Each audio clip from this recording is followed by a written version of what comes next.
Hi, welcome to another episode of Coffee with Cliff. Happy holidays. We're getting ready to end 2024 and come into 2025. So we're going to have a lot of important changes in 2025 as far as new A2L refrigerant units. So you're already going to start seeing those in the field. So I wanted to cover a few things about those units with you today. Okay, one topic I wanted to cover in detail today is the new A2L refrigerant changeover that you're going to start seeing is starting next year and even some this year. So we're switching to a new A2L earth-friendly refrigerant.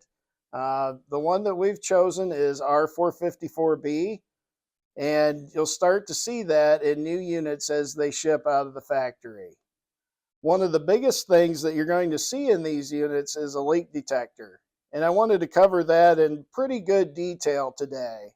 So all the R-454B units will have the leak detector installed from the factory.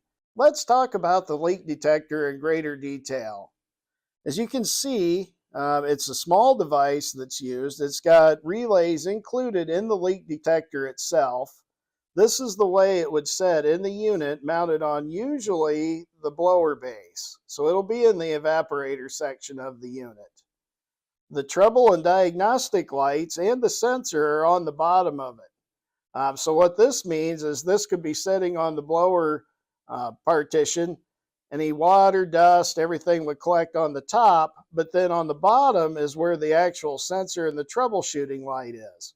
And usually when this is sitting on the blower partition or a metal surface, you're going to see the trouble light flashing off of the metal surface. It'll be a reflection.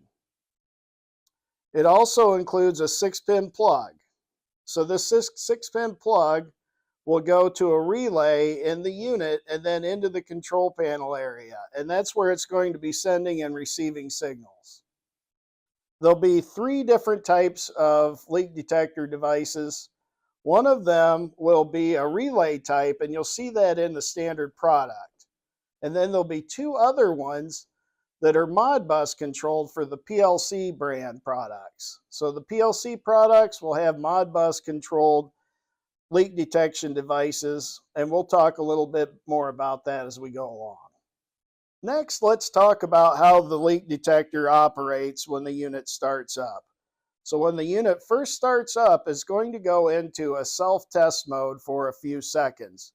So when power is applied to the unit, we're going to do a test on the leak detector to make sure it's operational and not malfunctioning. After that few second test, the leak detector is going to go into normal operation mode as long as there's no leak detected.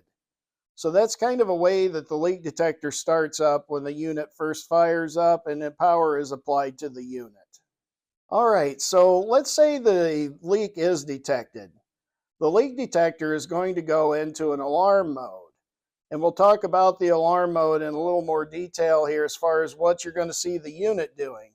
The fan is going to come on when we're in alarm mode. So the indoor fan will be on and powered to help distribute any gas that might be in the room. And then the compressor is going to shut off, and also the electric heat would shut off too. So there won't be any electric heat or compressor operation for at least 5 minutes. If the device doesn't see 2.5% or more gas in the room, the unit's going to start back up normally after that 5 minutes. If it still sees gas in the room, the unit's going to still stay in mitigation mode until we're sure that there's no more gas escaping from the product. Okay, let's talk a little bit about leak detection and the diagnostic light that's on the bottom of the sensor. Remember, we'll be able to see the reflection on the metal of the surface that it's mounted to, and that's what we're watching for. So if we see a solid green light, that means it's in the test mode as the unit first fires up. So we can expect to see the solid green light for a few seconds as power is applied. The next indicator would be a blinking green light. The blinking green light means that the leak detector is operating normally. So that's what we could expect to see during normal unit operation. If we see a solid red light, that means it's in mitigation mode.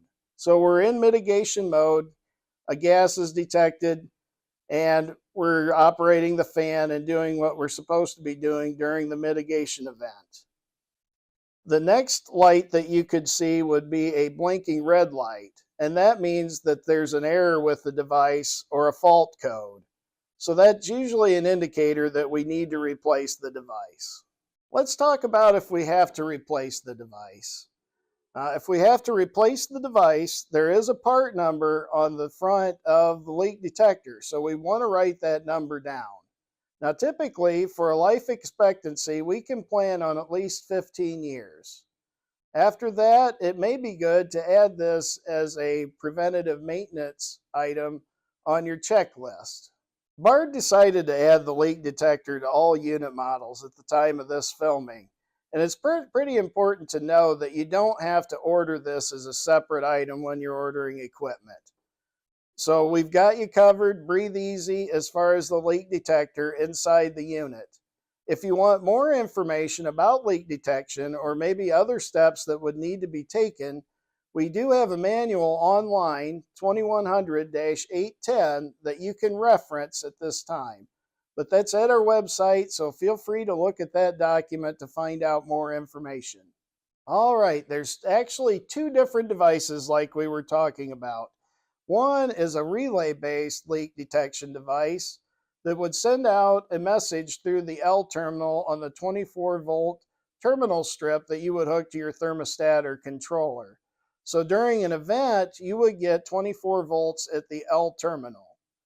The Modbus-based device would be used in the PLC products. So the Multitech, Fusion Tech, and the Megatech would have a Modbus-based leak detector, and it will give you diagnostic messages on the screen as events are occurring. Messages we could expect to see with the Modbus-based version with the PLC products is refrigerant leak detected, which would indicate that there's a leak in the unit and it's in mitigation mode. We could also see leak sensor offline, which would mean that the device is disconnected and not communicating with the PLC. We could also see leak sensor fault, which would mean the device is faulty and should probably be replaced. Something to be aware of is that most products will only have one leak detector, but it's very important to look in the installation manual and review where the leak detector is and how many are in each product. We do know that the Megatech will require 2 leak detectors, and those will both be Modbus based. So there'll be 2 separate leak detectors, and since they're Modbus based, they'll be addressed differently. So there would be 2 separate part numbers for the Megatech leak detectors. Okay, so that wraps things up pretty much for the leak detector. If you need more information about A2L refrigerants in general, our website has a lot of documentation out there and good stuff to look at. So definitely go to www.bardhvac.com for more information. All right, so that wraps up another episode of Coffee with Cliff. I hope everybody has a happy holiday out there and you get to enjoy your favorite coffee or hot chocolate drink for the season. And we'll see you next time.